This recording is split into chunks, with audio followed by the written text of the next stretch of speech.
alaikum and welcome to the Habibis podcast, three game developers drinking good Arab tea. My name is Rami Ismail. I'm your host for this episode. And I'm Osama Dorias. وأنا فوزي مسمار. 12 episodes. How did we get here? I have no idea. Did you ever go back and listen to the first episode? Yes. We've gotten much better. we have stable audio volumes now. It's great. Absolutely. We don't talk over each other as much. And I say that as we all talk over each other. Perfect. The only way it can go. We got better. We didn't get good. There's a difference. We're getting there. We're getting there. We have matching microphones. That's a big Yes, that's true. That's nice. That's nice. We need to have matching galabiya. Yes, absolutely. This has to be a thing. Embroidered with the Habibis logo. Has the Habibis logo on the back and like numbers, like football. You think we can get that? We can totally get that. Let me see if I can get those. Well, we're really big. I don't know how about you, but I always have a hard time finding Galabias our size. I mean, especially you, Rami, you're even taller than I am, so I don't know. I've managed to get them. Medium. Yeah, Faust is just a normal size, and then me and Osama are just giants. I'm between Habibi. If we're doing a lineup, I don't know. Would we, if we stand in a line, would we be from like short to tall, or like what would we valley? do? So tall, and like a zero in the middle. I don't know. I'm sorry, like I am tall, but I feel short next to Rami. I don't know. Sam, what are you doing to me, man? How do you think I feel? No, but the first time I met Rami, we took a selfie together. I was like on my tippy toes, and I still was short. It didn't make any sense. I think the last selfie I took with Fauzi, I actually bent through my knees a little to get both of us in the photo. It was just for the record, I'm not short. I'm no, Fauzi's not short at all. Really not. I'm slightly above average, but Rami is a giant. Yes, I mean, and I'm not too far above average in the Netherlands, which is wild. But I think like the Netherlands is like the tallest people on earth. I think so. Yeah. One of the tallest, anyway. Average. Top three for sure, at least. Yeah. Anyway, video games. It's so good. We're just talking about how much better we got at podcasting, and we've spent like minutes talking about nonsense. I don't know. So like, maybe we were saying that it's get better, but I'm not sure. It's always a little bit of regression, right? It's normal. I played some video games. Nice. Week. So there's this new Hazelight game that just came out called It Takes Two. Hazelight is like studio here in Stockholm from famed director Joseph Fares. I don't know if you guys. He's half Arab. Yeah, he is. He's like a Swedish Lebanese, I think. Yeah. Awesome. I haven't got the chance to meet him because I got to Stockholm in the middle of a pandemic. He's wonderful. I have many great stories about him, and many great stories I can't tell in public about. But also all positive, but also. Yeah, so I'm looking forward for the pandemic to kind of reel in, and like the Stockholm game scene to kind of get together as much once again. So yeah, the new Hazelight game is called It Takes Two. It follows in kind of the Hazelight Studio approach of you want to play this with somebody else. So this game you can't play on your own. You either play it with another player, either locally or online. Interesting. And it kind of like emphasizes it. Like you can tell that they've learned a lot from the game before that. The Way Out, I think. Oh, that's them. Okay, I know that. Yeah. So it's the same studio. So like they did 3 games. The first one was called Brothers: Tales of Two Sons. Yes. The second one calls A Way Out, and then this one, It Takes Two. The first one was a single-player game in which, like, you control the 2 brothers. Each brother was its own joystick. And fun story is that I actually played that game with my brother, and each one of us controlled one of the sticks. So we held one controller, on the same controller. I did the same. You did the same. Yeah. I think they must have heard this story quite some time because you could tell there's a big cooperative focus on the studio from that game onward, which I quite like. So It Takes Two. I don't want to spoil much of it. I can't really spoil a lot because I've only played a couple of hours. I haven't finished it yet. It's a 3D platformer. You get a lot of Little Big Planet vibes. And the art style, I feel, reminds me a lot of Double Fine. So it's very charming. And the puzzles, I haven't found anything that is difficult to figure out just yet. but it's not. But it's still fun to do, to collaborate with another player, and you're always like sharing laughs with whoever player you're playing with. So it's a lot of fun in that kind of case. I was wondering about the themes because, like, obviously from the trailers and the marketing materials, it seems to be a game about a couple falling apart. It's a couple that is having like marital issues, so like they're about to get divorced, and then like through some kind of magic, they're now embodied into two small dolls, and they need to work together to solve puzzles and basically fix their relationship in the meantime. So I guess the puzzle, the doll kind of perspective reminds me a lot of stuff like the Minish Cap, or I don't know if you guys seen the Ghibli movie, The Borrower or Yeti, in which like Right. you're playing of this like small character in which like everyday things is suddenly like large and scary and kind of interesting to interact with. It's always like I've always found these settings kind of fascinating, and like childlike a sense of wonder kind of gets with them. I really like the dialogue of how it's been approached so far because it's a very heavy subject matter. That's actually my question, because I generally play these co-op games. Like I'm still playing Sackboy Adventure with my kids. I like playing these co-op type games with my children.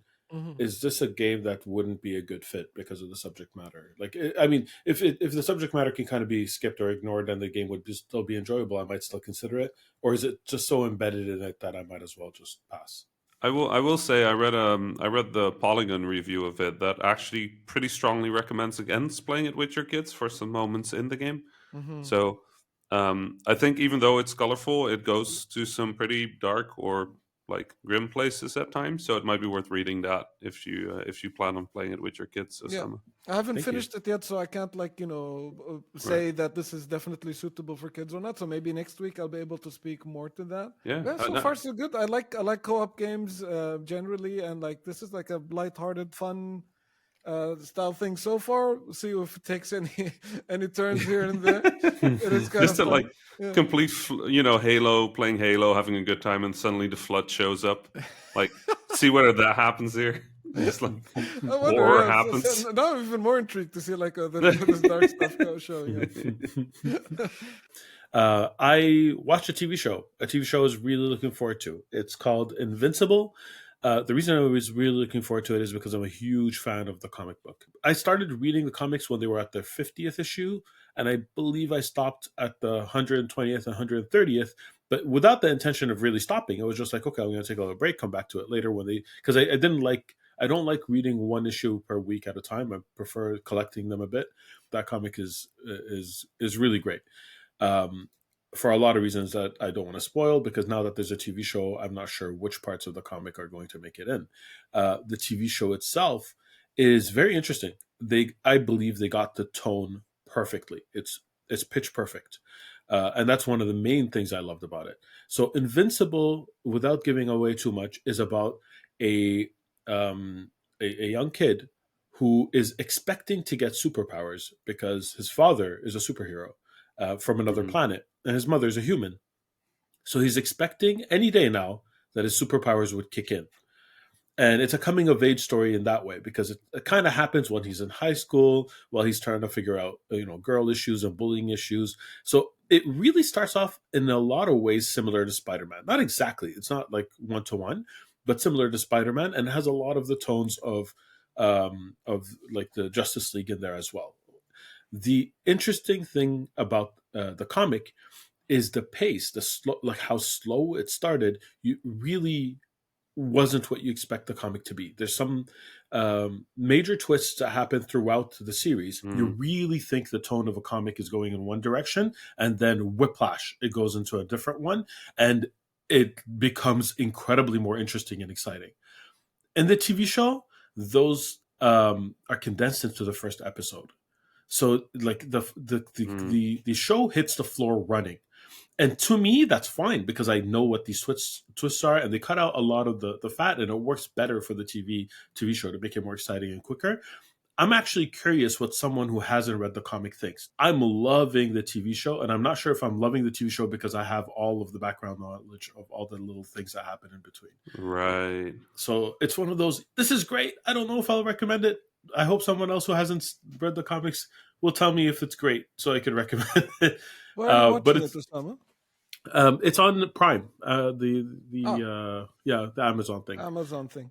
Yeah, I have the Prime for basically two reasons: Expanse and this. Oh, and The Boys. Back when there was The new Boys was great. The Boys. Yeah, tonally, by the way, Invincible is like it's a superhero thing, but it's closer in tone to The Boys, even though it's animated. Yeah. That excites me a lot, actually. Yes. I also started playing a new game. I know I have a whole bunch I haven't finished that I'll probably never finish.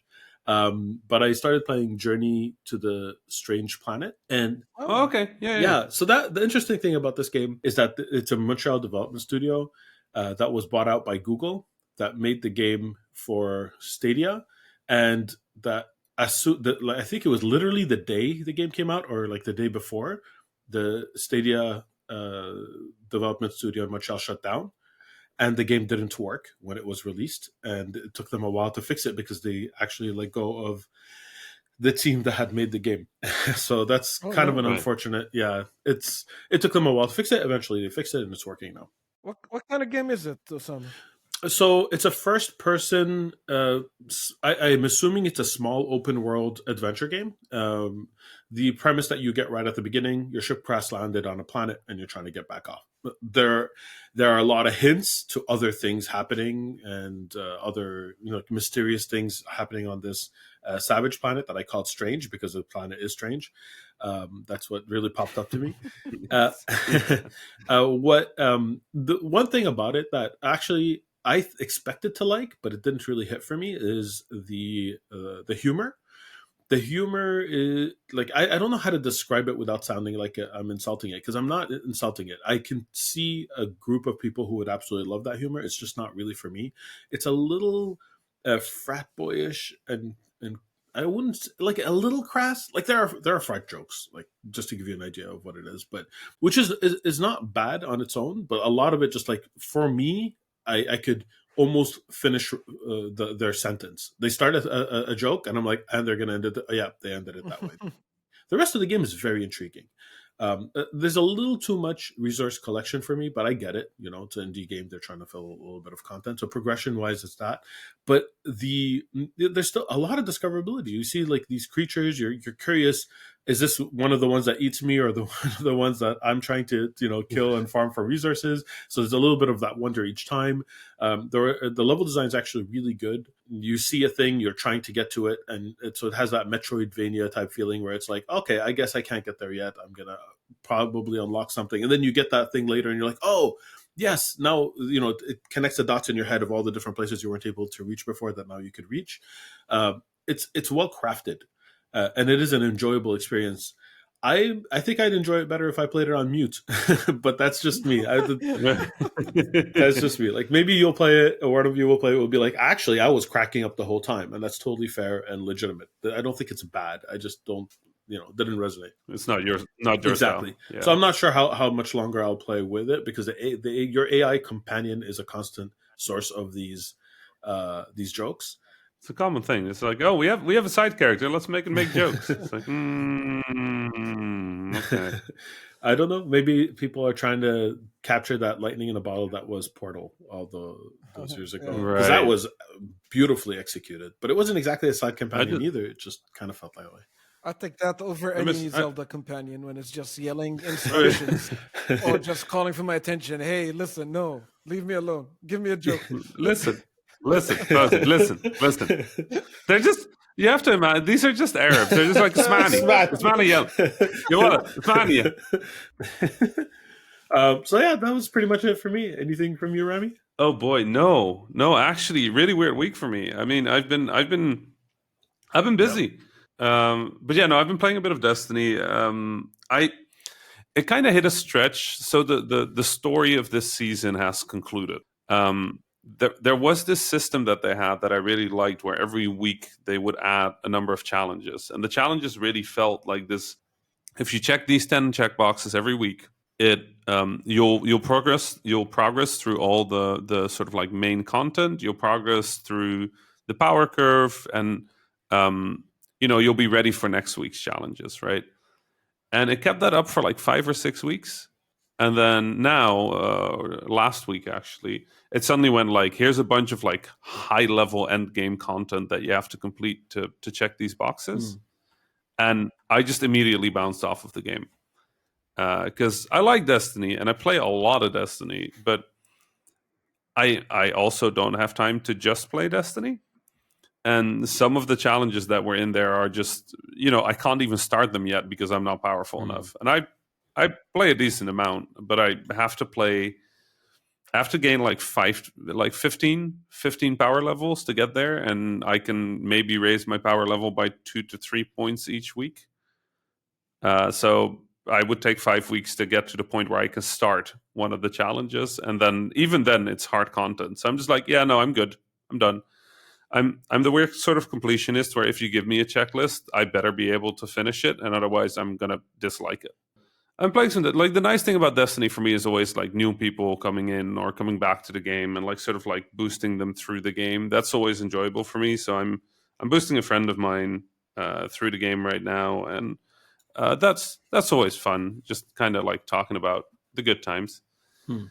And then I've been very busy preparing some of the Ramadan content for us. Teaser time, Rami. Yeah, I mean, for me, this is super exciting, right? Like for years, it's been sort of a pet peeve of mine that we have a games industry that every game has like a Christmas thing. Even my games have a Christmas thing. Like they're thrown as a Christmas Easter egg at Christmas. And then you have games like Animal Crossing, which celebrate prom and like Halloween, and then never Ramadan. Right, like one of the biggest moments of the year for what, up to 2 billion people on Earth. 2 billion people celebrate. Only 2 billion. It's like a third. It's like the third of the human population, and there's just never. It's like it doesn't even happen. And I one of the reasons I've been thinking about it, one of the reasons it never ended up in games that I've made is that it's unpredictable as to where it starts. Right, like Ramadan doesn't start on the same day every year. It's not like you can just go like the 24th and 25th of December or 25th and 26th. I don't remember what Christmas is. So I feel like I understand that it's more complicated, but then you look at all these live games and I'm like, okay, those games just have no excuses.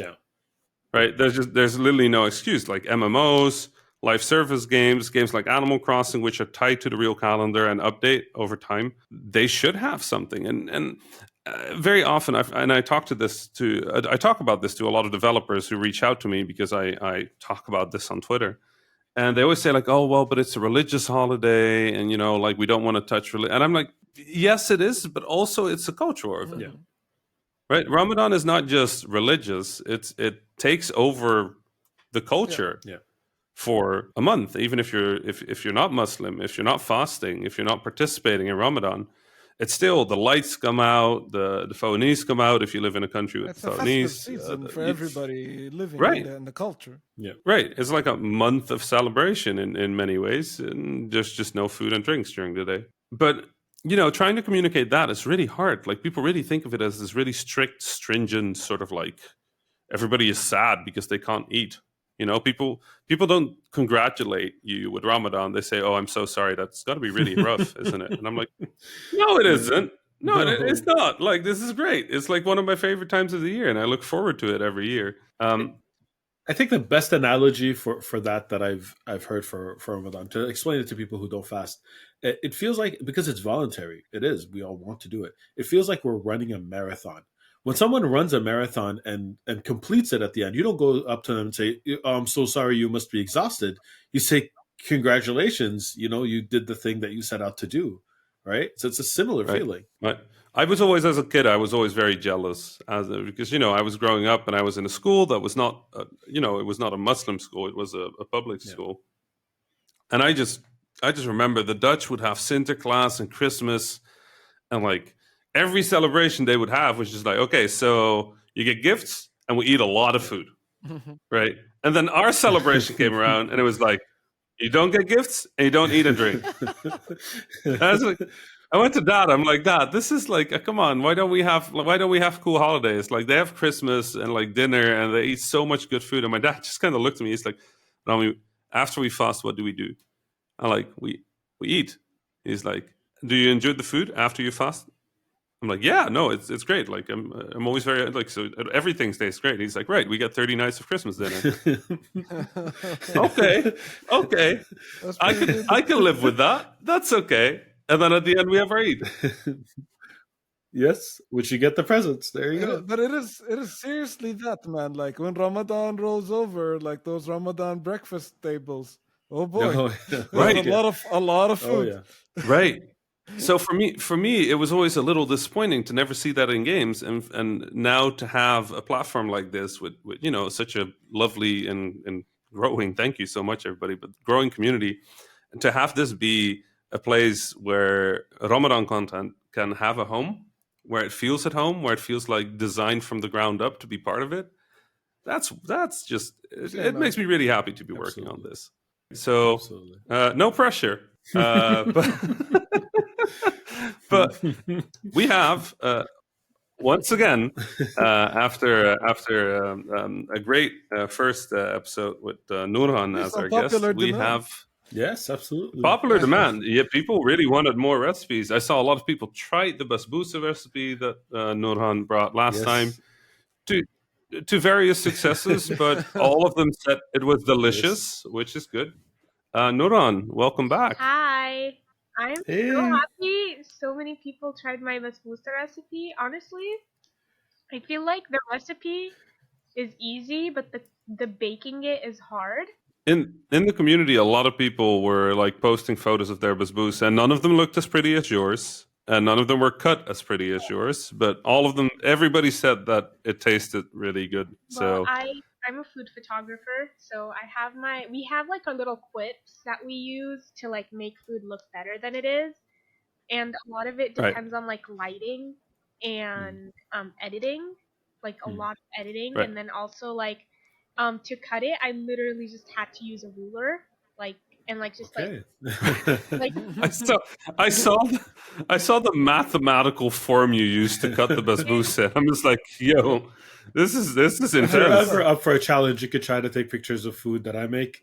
If you really want the challenge of trying to make it look good. it's like we have like very like specific. It's like for example, like I have a food photography board, and I have like a board that I use to help me situate the lighting, and I Wow. have to have my food done exactly at 4 o'clock. Oh. That's when the best sunlight is.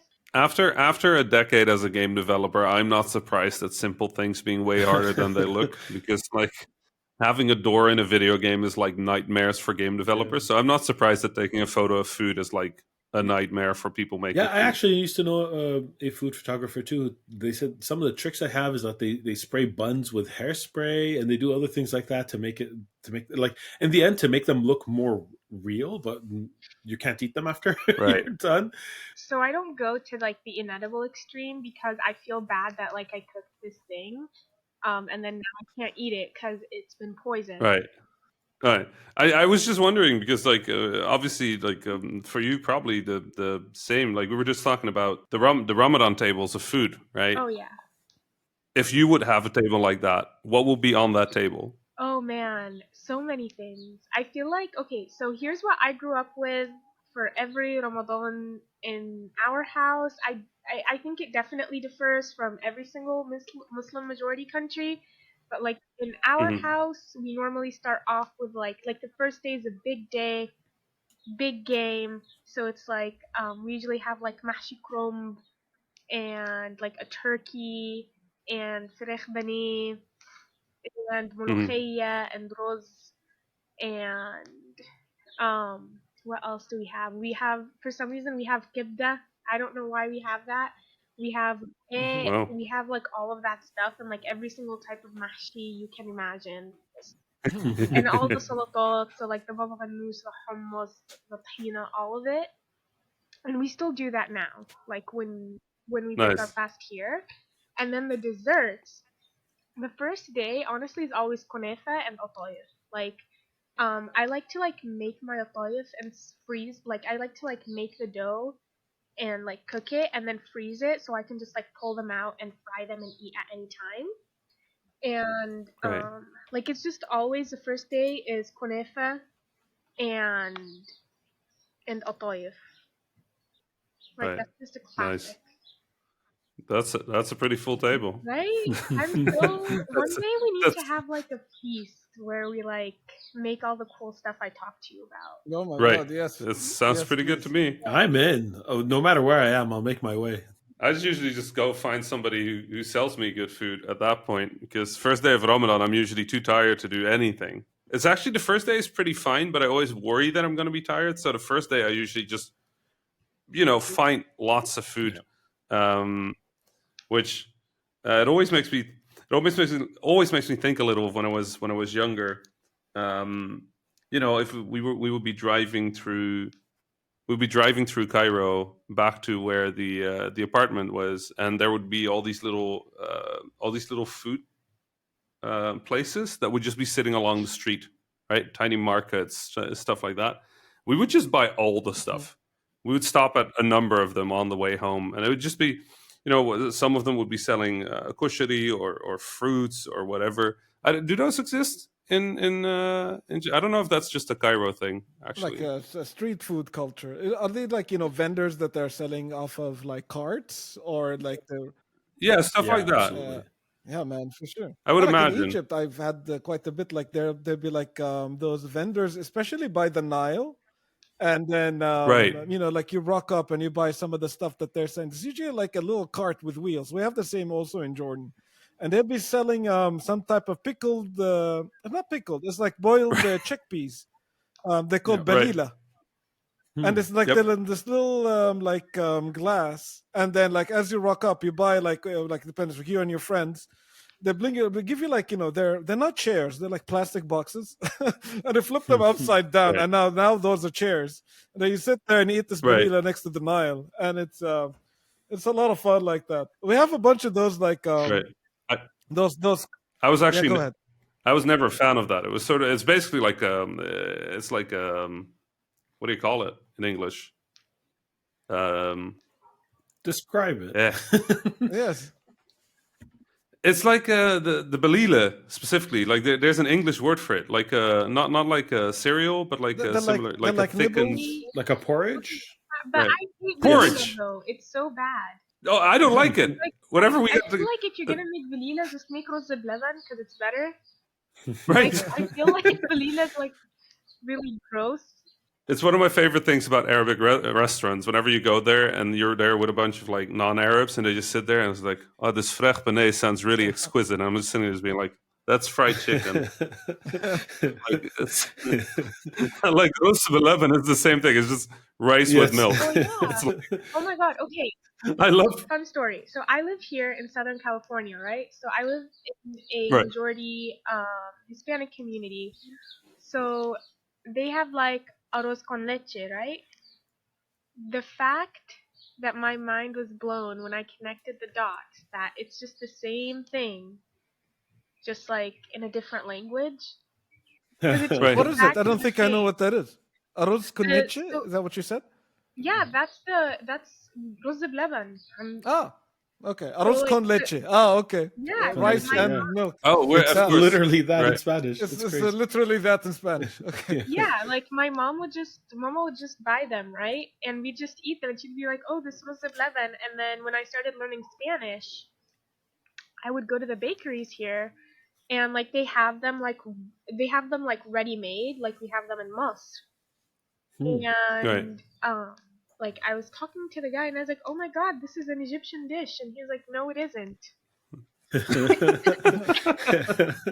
He was like, "This is like arroz con leche," and he was telling me about like the history of it and the history of the dish and how they make it in his house and how they like flavor it with cinnamon I've- and all that stuff. And it was so amazing because like my mind connected. Like everybody has arroz con leche or a version of like rose de beleven.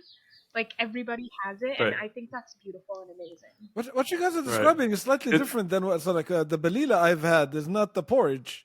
It was served like a small foam cup, and it was Yeah. the chickpeas boiled, and the water it was boiled in, like it's a spiced water, Right. and you can and they give you like a little ice cream spoon with it Yeah. to eat those chickpeas, and then you can drink the water if you like a lot of cumin in your water, I guess. But it's that. It's like Yeah. it's a snack. Like it's this is what I mean. Like by that kind of Yeah. it's not a meal. It's something you eat in between meals, and especially like in Just Ramadan a and quick something like quick this. bite. And then you grab like a little snack from there. Like I think the Jordanian equivalent would be we have those carts that sell turmus. Turmus is lupine beans. You have them like in a bag and you just like eat them. Some carts they sell sunflower seeds and like watermelon seeds and these kind of things. When you can just grab a bag of these and you bite on the seed, eat what's in it, and like get rid of the shell. Some carts Well, they sell a corn, like a whole grilled corn. right. The corn is Yeah, it's so good. fantastic. It's just like Sometimes they burn it a bit, so slightly it's like seared. right, slightly charred. That's how it needs to be. Like when you just look at it, you're like, this is like 30 seconds away from just being on fire. Yeah. A very Jordanian thing that we have is probably Levantine more than Jordanian. Is kakuzatar. So like there'll be a dude that is selling like it's a type of bread that has sesame on the outside. It's a bit hardened bread, very chewy. Mhm. It's like a circular baguette, but with a lot of sesame on the outside.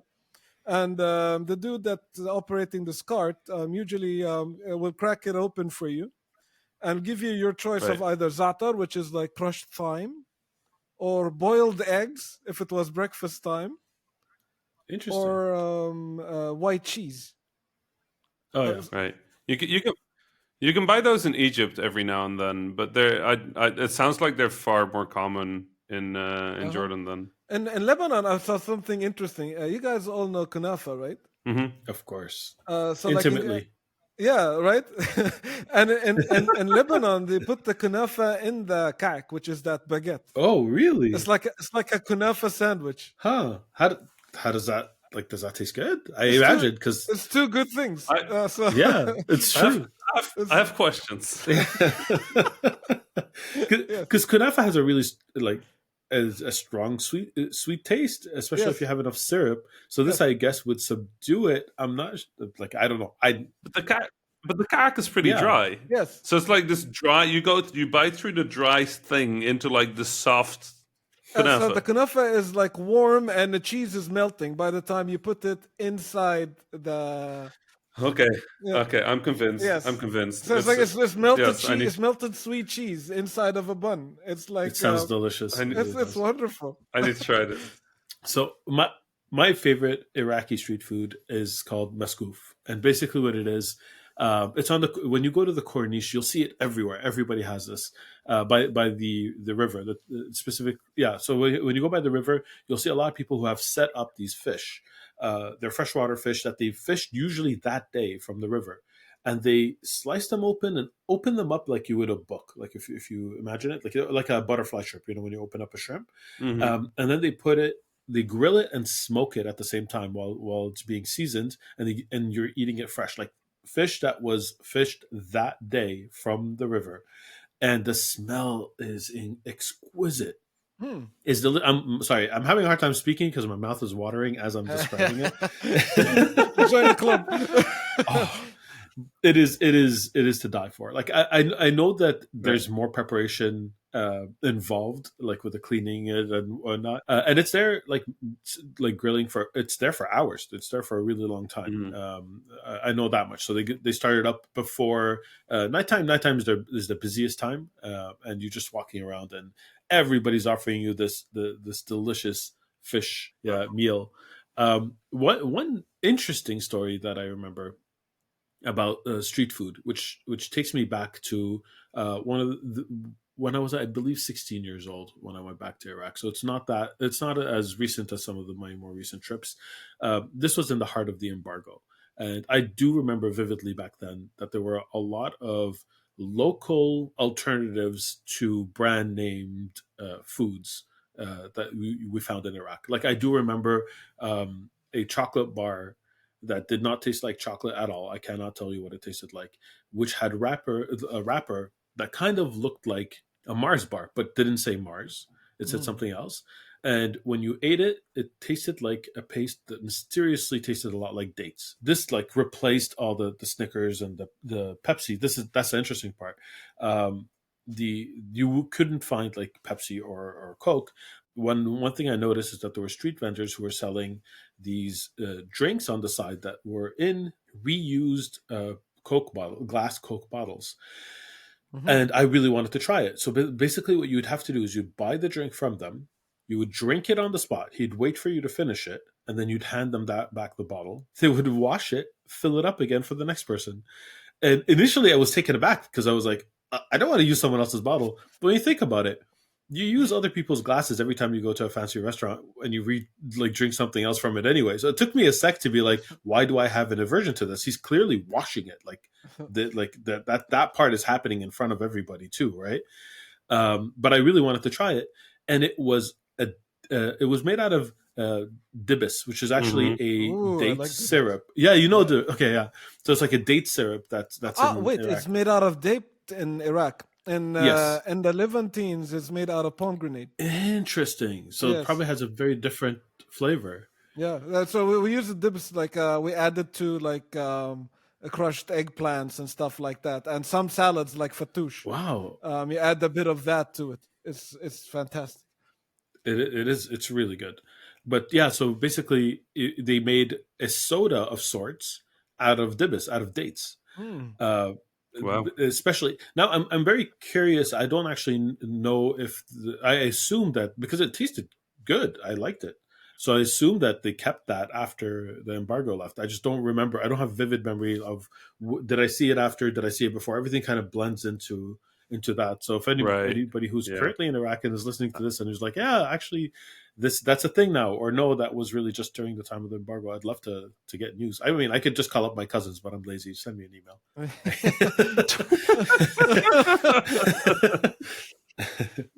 I know. For me, that would like the street vendors are always such a fun part, though. Like we always had this sort of like route back to home, and if we came from the one way, there would be no food. If we came from the other way, we get fatir. There was this street vendor selling newspapers, and then further down there was this person selling like just the best watermelons I've ever had in my life. Just incredible. They would be sitting there like 30 on a little wooden cart with like one of them just like a segment chopped out of it so you could see how red it was. You just buy like 3, and take them home and then eat them. Like, the road home always, from the one side of the city, always had just incredible food. Now, from the other side, it was just always disappointment. No food.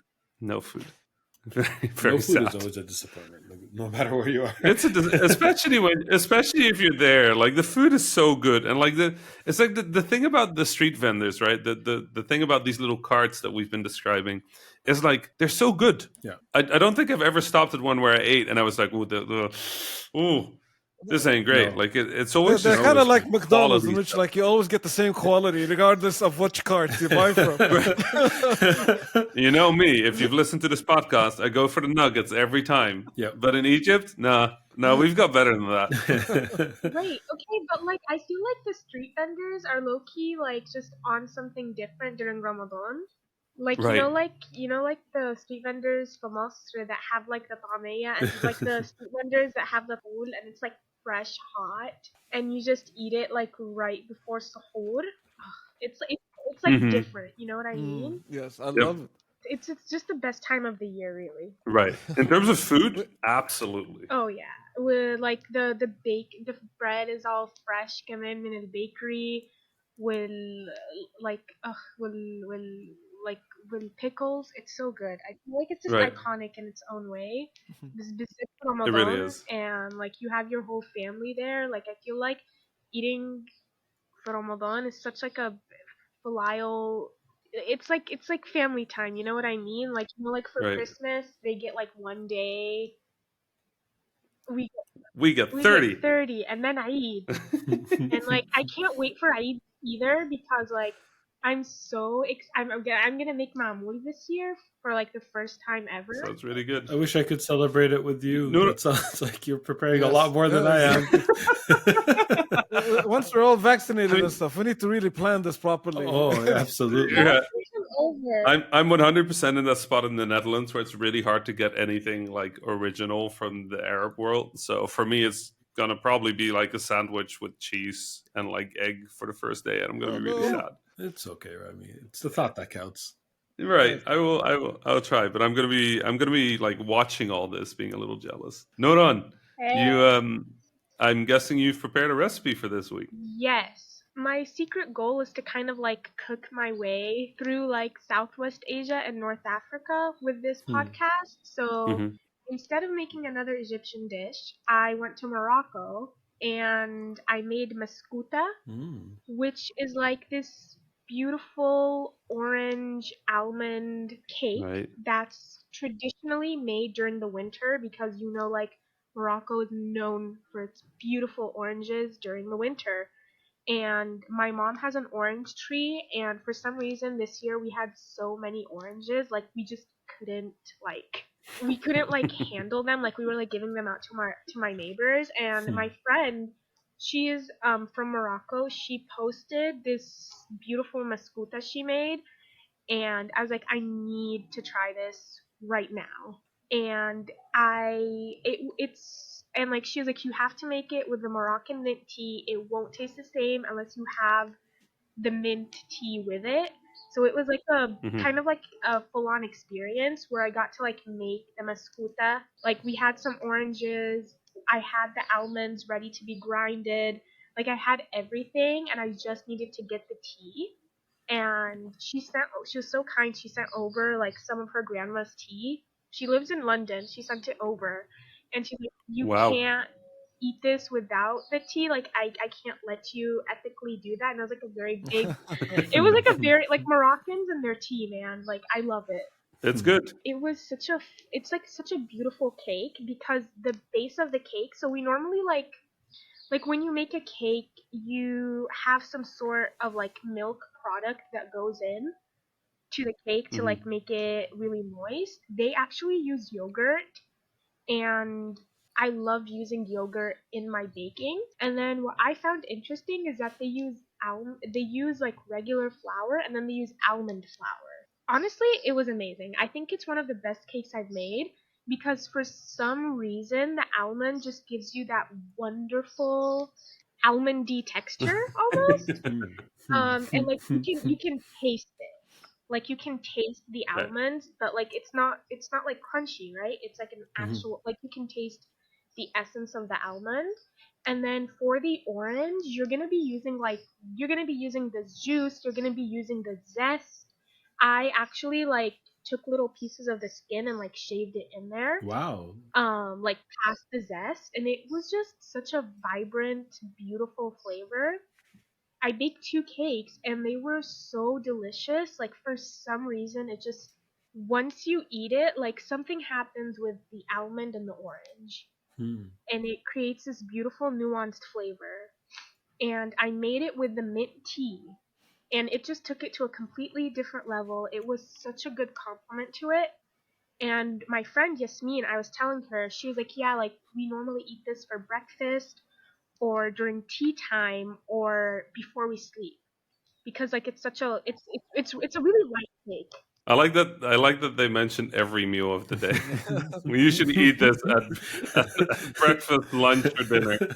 Or while we sleep. It's that good. Honestly, what I've been doing is when I don't have time to make breakfast, so I make this cake on Sunday and then I have it for breakfast and like continuously throughout the day as like a snack because it's just there and I can just grab a bite and eat it, and it's so good and I never get bored of it. I mean, I've had